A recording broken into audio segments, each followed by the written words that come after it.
Hey everyone. This game was a tough one. I made a few mistakes early on.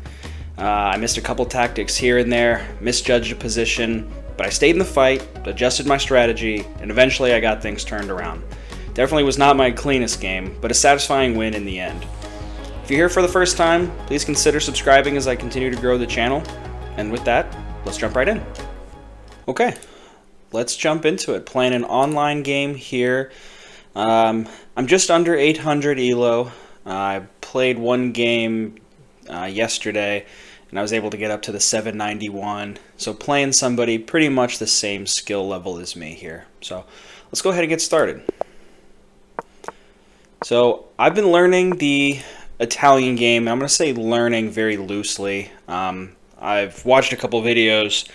And I like this setup here because you do develop two of your kingside pieces into the center of the board early on, and you open yourself up for a pretty quick castle, in case you need to. Not that you need to right now, but if I'm playing white, I think I'm going to start playing the Italian game a little bit more frequently, just to kind of learn the nuances of that game. So let's keep moving on here. I bring out my knight, and I see that this pawn is defended by my knight, but I want to bring up a little bit more support on that D file there. So trying to take control of the center of the board kind of as much as I can. So we'll keep going. That bishop comes down, kind of threatening into my zone. I push my H-pawn up just to get him out of my zone a little bit. And just to keep the pressure on, I take my G-pawn and I move it up there as well. So I want to kick that bishop out. He falls back. I find that this is a good time to castle. He is attacking my bishop there, but I do have that bishop defended. So I went ahead and castled right now. So he takes, I take. He moves his knight back, and so I think this is a good time to move some pieces into the center of the board and try to get a little bit more development. And what I'm noticing now is that on that D file, I have kind of a clean lane right to his queen. So by moving my queen up by one piece, I'd like to get my rook right behind my queen to create kind of a battering ram to run in there and try to trade queens and leave my rook inside his defenses there, which at this point in time I thought was a pretty good idea. So we'll keep going. I move my rook over, and now I'm feeling pretty good about myself. I like that he brought his knight over to defend the pawn on the D file. I didn't really exactly know what to do at this point, but I knew that on D5 I had a little bit more space. So I felt if I could get my queen kind of in there, I could start maybe wreaking some havoc while she was protected by that rook. And while he was moving that knight back, I thought that I wanted to get my B pawn up to B4 to try to break his line a little bit. So I started off by moving my A pawn up to A3. And so that was my whole goal, is to move that B pawn up there to try to create a little bit of an attack and break that line. I really wanted the D6 pawn to move, and so that I could get my queen, I could take his queen with my queen. He's a little bit smarter than me in that sense, so he didn't fall for that. So I move up there to try to put some pressure on. What I was looking at that rook over on A8.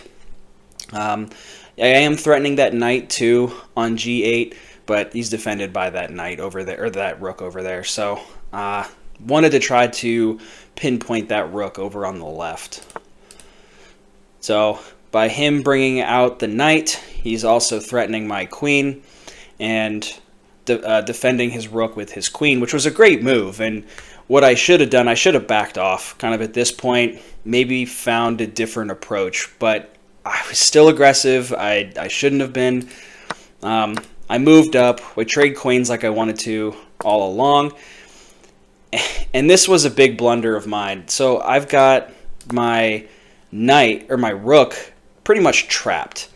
He's in his zone. I really can't get him out. I can't go to B6, he'll get taken. I can't go to F6, he'll get taken. I can move up. Yeah, I'm just kind of screwed right there with my my rook, and I don't want to be playing around with my rook too much. So I try to get him out of harm's way, and I essentially figured, okay, I want to try to save my rook by any means possible, so I'll sacrifice a knight, a less valuable piece. So by moving to f4, I thought, okay, my rook is defended, at least while my knight is there, and I'll figure out how to get him out of here eventually. I don't really have a plan, and I was kind of kicking myself in the butt. How did I mess this up? So he pushes my knight, and I'm pretty much sacrificing my knight here at this point. I just want to try to find a way to save my rook.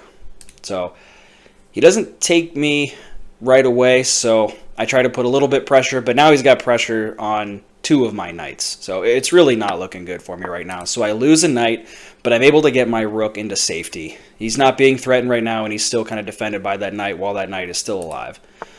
So interesting move by him to move his bishop back. It allows me to at least buy a little bit more time, and I'm able to get my other rook engaged and put him into check. So he slides over, and at this point, I'm thinking to myself, I need to get my rook out of there. He's been in there this whole game. I need to figure something out. So I'm just taking pawns. I know he's going to get taken, and I'm just trying to get that rook out of here. So I'll keep playing this video a little bit more, but I eventually lose that other knight, and my rook is still in there, but he's got a lot more room to wiggle around. So I'm feeling a little bit better, but I'm still down material.